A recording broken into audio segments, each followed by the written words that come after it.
Bali ang Lakers na lang at Nuggets ang pwedeng magkapalitan ng spot, pati ang Clippers at Blazers. Sa Lakers at Nuggets, meron pa nga silang isang game sa Monday. Makakalaban ng Lakers ang Jazz, tas ito namang Nuggets, makakalaban ng Spurs.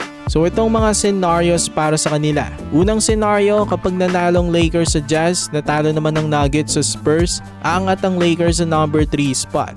Tas babagsak ang Nuggets sa 4th spot. Pero kapag naman nanalong Nuggets kontra sa Spurs, sila ang 3rd seed kahit ano pang maging resulta ng laban ng Lake Show. Pero ang kagandaan naman sa dalawa ay kahit anong mangyari ay meron na silang home court advantage sa first round. Alam naman natin yan basta top 4 sa iyong home court sa first round. Sa play-ins naman itong mga scenarios. Again, ang Warriors at Suns lock na sa kanilang spot.